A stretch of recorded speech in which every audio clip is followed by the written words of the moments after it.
Hello అండి. అందరికీ నమస్కారం. Welcome back to our channel.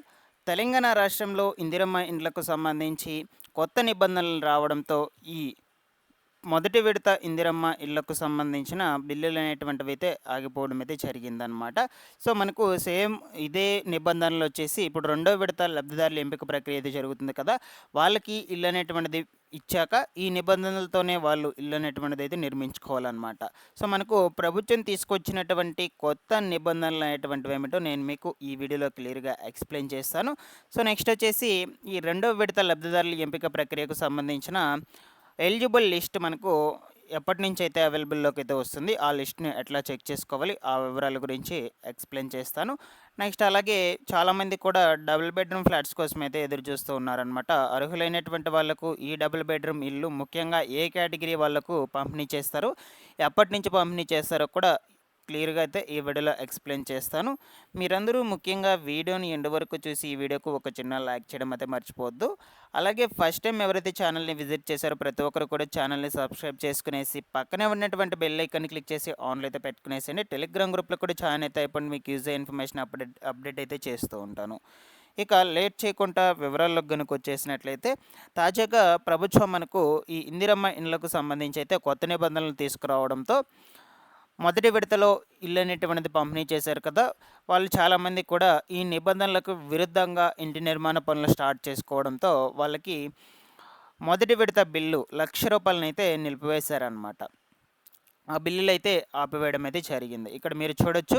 So, మొట్టమొదటిగా మనకు 600 చదరపు అడుగులకు మించైతే పలువురు లబ్ధిదారులు బేస్ మట్టం లెవెల్ వరకైతే నిర్మాణం పూర్తి చేసుకోవడంతో వారికి బిల్లులు చెల్లించేందుకు నిరాకరణతో ప్రభుత్వం అయితే నిలిపివేయడం జరిగింది. జాబితాలో సగం మంది అనర్హులే ఉన్నట్లయితే గుర్తించారనమాట. ఇది మొదటి విడతకు సంబంధించిన జాబితా అనమాట. దాంట్లో సగం మందికి అనర్హులే ఉన్నట్లే గుర్తించారనమాట. సో, అయితే దీనికి సంబంధించిన పూర్తి వివరాల గురించి క్లియర్‌గా అయితే చూద్దాం మనము. ఈ యొక్క ఇందిరమ్మ ఇండ్ల స్కీమ్‌కు సంబంధించి అమలులో గందరగోళం అయితే నెలకొనింది. ఇప్పటికే మొదటి విడత ఇండ్ల నిర్మాణం ప్రారంభం కాగా బేస్ మట్టం స్థాయిలో నిర్మించుకున్నటువంటి లబ్ధిదారులకు మొదటి విడత బిల్లులు సైతం చెల్లించారు. కాగా ప్రభుత్వం తాజాగా తీసుకొచ్చినటువంటి నిబంధనలతో లబ్ధిదారులు మరింత గందరగోళం అయితే పడ్డారన్నమాట. నిబంధనలు పాటించని కొందరు లబ్ధిదారులకు ఏకంగా ఆ బిల్లులు ఆగిపోవడంతో ఆందోళన అయితే వ్యక్తం చేస్తూ ఉన్నారు. మొదటి విడతలో భాగంగా రాష్ట్ర వ్యాప్తంగా 70,122 ఇందిరమ్మ ఇండ్లను మంజూరు చేసింది. ప్రభుత్వం నుంచి అనుమతి పొందినటువంటి 2,330 మంది లబ్ధిదారులు పునాది వరకు తమ ఇండ్ల నిర్మాణాలనైతే పూర్తి చేశారన్నమాట. అయితే తాజాగా ఇందిరమ్మ ఇండ్ల పథకంలో భాగంగా లబ్ధిదారులు 400 నుంచి 600 చదరపు అడుగుల విస్తీర్ణంలో ఇండ్ల నిర్మాణం చేపట్టాలని ప్రభుత్వం నిబంధన అయితే పెట్టడంతో దీంతో కొందరు లబ్ధిదారులు తొలి విడతగా రావాల్సినటువంటి రూ. 1,00,000 సాయాన్నైతే పొందలేకపోయారు. ఎందుకంటే 600 గజాల కంటే నిర్మాణం వచ్చేసి ఎక్కువగా అయితే వాళ్ళు స్టార్ట్ ఉన్నారనమాట. అందుకొరకు వీళ్ళకి ఈ యొక్క రూ. 1,00,000 నిధులైతే ఆగిపోయినాయి.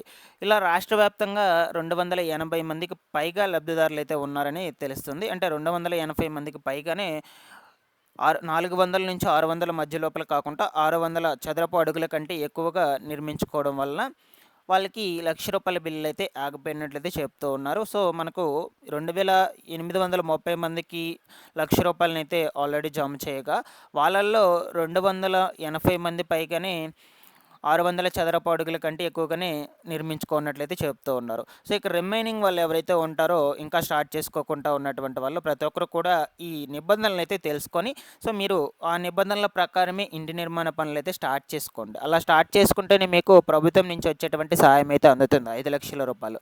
లేదు అనుకుంటే మీకు గవర్నమెంట్ ఈ యొక్క ఆర్థిక సహాయాన్ని అయితే అందించదనమాట. అందుకని చెప్తూ ఉన్నాను. సో, ముందైతే ఈ నిబంధనలైతే పాటించి మీరు ఇంటి నిర్మాణ పనులైతే స్టార్ట్ చేసుకోండి. సో, ఇక మరొక వైపు చూసుకున్నట్లయితే చాలామంది కూడా ఈ రెండవ విడత లబ్ధిదారుల ఎంపిక ప్రక్రియ అయితే జరుగుతూ ఉంది. దాని లిస్ట్ అనేటువంటిది ఎప్పటి నుంచి అయితే మొదలు పెడతారు, ఎప్పటి నుంచి విడుదల చేస్తారని చాలామంది అడుగుతూ ఉన్నారు. సో, ప్రస్తుతానికి మనకు L1, L2 కేటగిరీస్ ఉన్నాయి కదా! L1, L2, L3 వీటితో అయితే సంబంధం లేదండి. వీటిలో మరలా మనకు వెరిఫికేషన్ అయితే చేసి వాటి కోసమే ప్రత్యేక బృందాలను కూడా ఏర్పాటు చేయడం అయితే జరిగిందనమాట వెరిఫికేషన్స్ చేసేందుకు.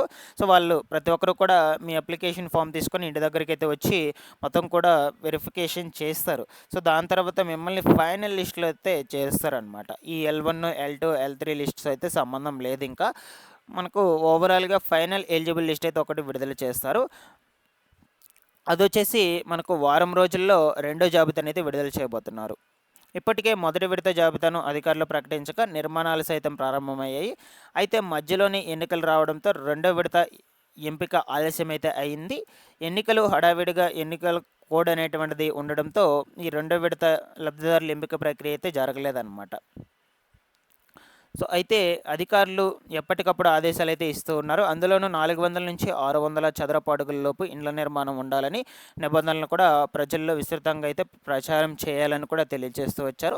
సో మీరందరూ కూడా ఈ నిబంధనలు అయితే కన్ఫామ్గా తెలుసుకోవాలన్నమాట. మరొక వారం రోజుల్లో రెండవ విడత లబ్ధిదారుల ఎంపిక లిస్ట్ అనేటువంటిది అయితే మనకు అనౌన్స్ అయితే చేయబోతున్నారు.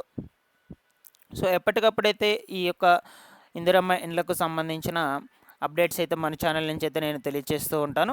ఇక చాలామంది కూడా డబుల్ బెడ్రూమ్ ఫ్లాట్స్ గురించి అయితే అడుగుతూ ఉన్నారండి. సో డబుల్ బెడ్రూమ్ ఫ్లాట్స్ కూడా మనకు వచ్చినటువంటి అప్డేట్ ప్రకారం 15 రోజుల లోపల ముఖ్యంగా L2 కేటగిరీలో ఉన్నటువంటి వాళ్ళకైతే అందజేస్తామని చెప్తూ ఉన్నారనమాట. సో దీనికి సంబంధించి కూడా ముందు రోజుల్లో ఎటువంటి అప్డేట్స్ వచ్చినా కూడా ఛానల్ నుంచి అయితే మీకు అందరికీ కూడా తెలియజేస్తూ ఉంటాను. ప్రతి ఒక్కరు కూడా ఛానల్ని సబ్స్క్రైబ్ చేసుకునేసి రెగ్యులర్గా పెట్టేటువంటి వీడియోస్ని అయితే ఫాలో అవుతూ ఉండండి.